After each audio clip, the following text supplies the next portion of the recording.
Assalamu alaikum, j'espère que vous allez très bien, et j'avoue que ça fait très longtemps et que vous m'avez beaucoup manqué. Bien aujourd'hui nous allons parler d'un miracle scientifique du Coran. Que dit le Coran sur le fer? Selon le Coran, le fer aurait été descendu sur Terre. Il ne proviendrait pas de la Terre elle-même, une idée qui n'est pas étrangère à la science du XXe siècle. Le fer est l'un des éléments dont fait mention le Coran. Sourate 57, verset 25. Et nous avons fait descendre le fer dans lequel il y a une force redoutable mais aussi maintes utilités pour les gens.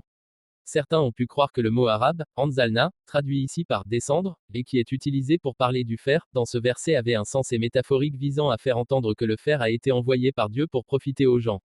Mais lorsque nous prenons en considération son sens et littéral, qui signifie être physiquement descendu du ciel, car dans le Coran, chaque fois que ce mot a été utilisé, il l'a été au sens et littéral, comme la pluie ou la révélation qui descend du ciel.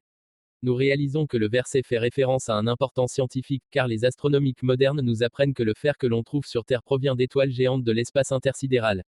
En fait, il ne s'agit pas uniquement du fer que l'on trouve dans le système solaire, car la température du Soleil a une température de surface de 6000 degrés Celsius. Le fer ne peut être produit que dans les étoiles de taille très supérieure à celle du Soleil, dans lesquelles la température atteint quelques centaines de millions de degrés Celsius. Lorsque la qualité de fer dépasse un certain niveau, dans une étoile celle-ci n'arrive plus à le contenir, ce qu'on appelle nova, ou une supernova. Ce sont des explosions qui libèrent le fer dans l'espace. Une publication scientifique, American Scientist, fournit les informations suivantes à ce sujet. Il existe également des preuves concernant d'anciennes supernovas. Des nouveaux élevés de fer 60 dans des sédiments pélagiques indiquent qu'une explosion de supernova s'est produite à 90 années-lumière du Soleil il y a de cela environ 5 millions d'années. Tout cela démontre que le fer ne s'est pas formé sur Terre, mais qu'il provient de supernovas. Il a donc été descendu. Il est clair que cette révélation ne pouvait être connue au 7e siècle, lors de la révélation du Coran.